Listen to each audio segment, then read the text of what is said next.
मायावती का जनाधार कम होना और चंद्रशेखर रावण का जनाधार बढ़ना, ये पूरा विश्लेषण जानिए नेशनल जनाधार पर अजीत केपी के साथ।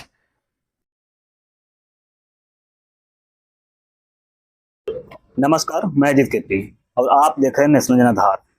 और हम बात कर रहे हैं मायावती और चंद्रशेखर रावण का। ये दोनों ही पार्टियां दलित समाज को आगे बढ़ाने की बात करती हैं और मायावती बसपा की प्रमुख हैं और चंद्रशेखर रावण आजाद समाज पार्टी के।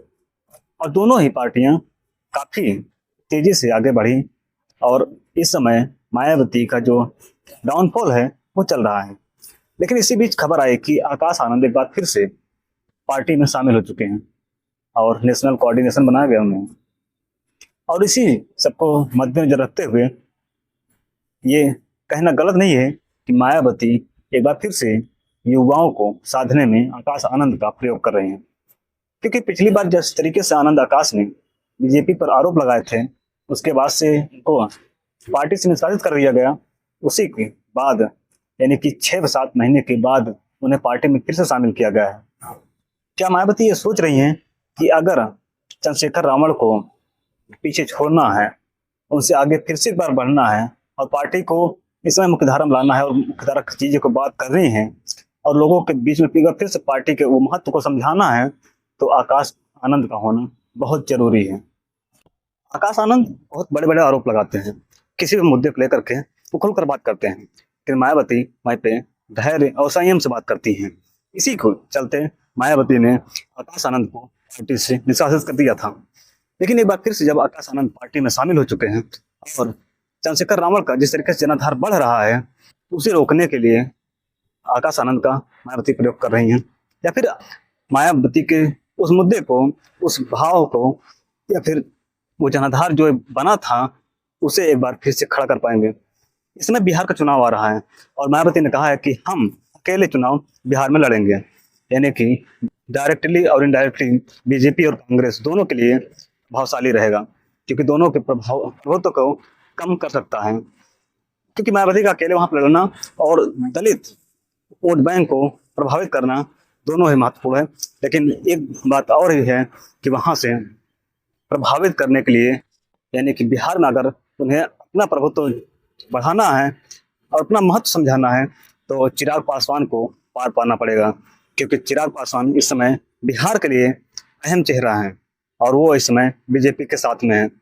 लेकिन अगर मायावती वहां से लड़ रही हैं और बिहार में आकाश आनंद पूरे युवा जो उसके साथ में वहां से लगते हैं, तो कितना प्रभाव पड़ेगा उनका और कितना अपनी पार्टी को आगे बढ़ा पाएंगे। क्योंकि 2026 में यूपी में भी चुनाव है, पंचायती चुनाव, और उसको लेकर भी वो बात करेंगे और उस पर भी चर्चा करेंगे। लेकिन 2027 में जिस तरीके से यूपी चुनाव है, उसको लेकर के तैयारियां अभी से शुरू कर दिया गया है। और जिस तरीके से चंद्रशेखर रावण का जनाधार बढ़ा है, उससे यह कहना गलत नहीं है कि मायावती का जो प्रभुत्व था वो कम हुआ है।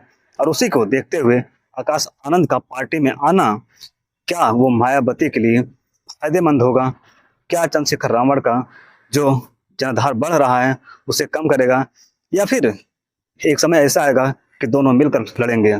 लेकिन अभी तक ऐसा कोई बात सामने नहीं आया है, कोई सूत्र सामने नहीं आए हैं जिससे ये लगे कि दोनों साथ में चुनाव लड़ेंगे। यानी कि दोनों पार्टियां ये कह रही हैं कि हम अकेले अपने दम पर चुनाव लड़ेंगे। बिहार में नवंबर में चुनाव होने वाला है और इसको देखते हुए मायावती ने जिस तरीके से आनंद आकाश को वापस लाए हैं, कहीं ना कहीं मायावती को भी लगा होगा कि जो आज के मुद्दे हैं और आज की जो बातें हैं, उसके लिए आकाश आनंद परफेक्ट है या फिट है। क्योंकि जिस तरीके से आकाश आनंद अपनी बात रखते हैं और खुलकर आरोप लगाते हैं पार्टियों पर, वो कहीं ना कहीं प्रभावशाली होगा, यानी कि बसपा के लिए और बसपा पार्टी के लिए। क्योंकि जो जनाधार कम हुआ है वो जनाधार एक बार फिर से बढ़ सकता है और जो प्रभुत्व रहा है उसको कायम कर सकते हैं आकाश आनंद। लेकिन क्या युवा को साधना, और जिस तरीके से कांग्रेस पार्टी भी युवा को साध रही है, राहुल गांधी लगातार युवाओं से बात कर रहे हैं, चाहे बिहार में हो चाहे दिल्ली यूनिवर्सिटी में जाना हो, यानी कि लगातार वो भी युवाओं से ही संपर्क कर रहे हैं। वहीं पे अगर बात करें चंद्रशेखर की, तो वो भी युवाओं को ही जोड़ रहे हैं। यानी कि एक तरफ से कहा जाए तो जो पार्टियां हैं वो समझ रही हैं कि युवाओं को जोड़ना सबसे महत्वपूर्ण है।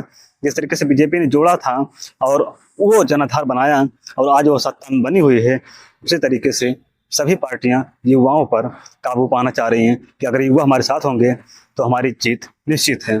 लेकिन क्या सिर्फ युवाओं को साधना, युवाओं पे बात करना और जो मुद्दे हैं उसको सामने लाना, या फिर जो राष्ट्रीयता है, जो संस्कृति है, उस पर बात करना कितना महत्वपूर्ण होगा, इस सब चीज़ों को एक चुनाव में यानी कि बिहार चुनाव में देखने को मिलेगा। क्योंकि बिहार चुनाव ये तय करेगा कि 2027 का जो चुनाव है यूपी में वो किसकी तरफ जाएगा, और 2026 में चुनाव है पंचायती का।